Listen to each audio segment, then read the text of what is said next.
নমস্কার বন্ধুরা, আমি মালতী নন্দিস কিচেনে আপনাদের স্বাগত। আজকে নিয়ে চলে এসেছি কলা পাতায় লতির পাতুরি। প্রথমে লতিটাকে ভালো করে কেটে ধুয়ে নেব। এবারে একটা পাত্রে গরম জল বসাবো। জলটা ফুটে উঠলে লতিগুলো ছেড়ে দেবো এবং তার মধ্যে সামান্য লবণ দিয়ে দেবো। এবার লতিগুলো ছেড়ে দেওয়ার পরে আর একটা ফোঁটান দিয়ে উঠলেই লতিটা নামিয়ে নেব। লতিতে মাঝে মাঝে গলা ধরে, তাই একটা ভাপ দিয়ে নেওয়া ভালো। লতিটা নামিয়ে নেওয়ার পরে মিনিট 10 মতন ছেড়ে দেবো ঠান্ডা হওয়ার জন্য। আমি এখানে লতিটাকে ঠান্ডা করে নিয়েছি। এবারে একটা কাঁচা আমের অর্ধেক কুচিয়ে লতির মধ্যে দিয়ে দেবো। তারপরে অর্ধেক পেঁয়াজ কোচানো, একটা কাঁচা লঙ্কা কোচানো এবং 4-5টা রসুন থেতো করে ভালো করে কুচিয়ে দেবো। ওই লতির মধ্যেই সব দিয়ে দেবো। এরপর ওই লতির মধ্যে 25 গ্রাম মতন সর্ষের তেল দেব। আমি এখানে 25 গ্রাম মতন তেল দিয়েছি, কারণ লতি নিয়েছি 500 মতন। আপনারা চাইলে তার কমও দিতে পারেন। আর দেব চা চামচের 1 চামচ জিরের গুঁড়ো। মশলাগুলো সব দেওয়া হয়ে গেলে এবারে স্বাদ মতন লবণ আর একটু হলুদ দিয়ে ভালো করে লতিটাকে মাখবো।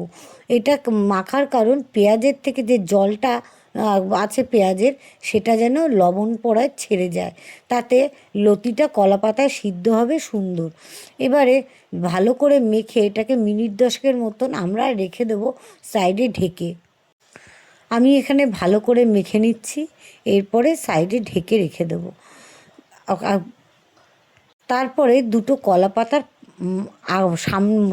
আগার দিকটা নেব, মানে কলা পাতার মাথার দিকটা নিয়ে কলা পাতাগুলো গ্যাসের মধ্যে হালকা ভাপ দিয়ে নেব।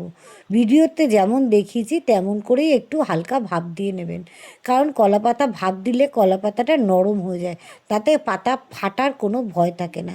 এবারে একটা কড়াই বসাবো, তাতে সামান্য সর্ষের তেল দেব। এখানে কড়াইটা একটু কালচে লাগছে, কারণ কড়াইতে আমি আগে একটা ভাজা করেছিলাম, তাই। এবারে সামান্য সর্ষের তেল দিয়ে তার মধ্যে একটু কালো জিরে ফোড়ন দিয়ে লতিটা ছেড়ে দেবো।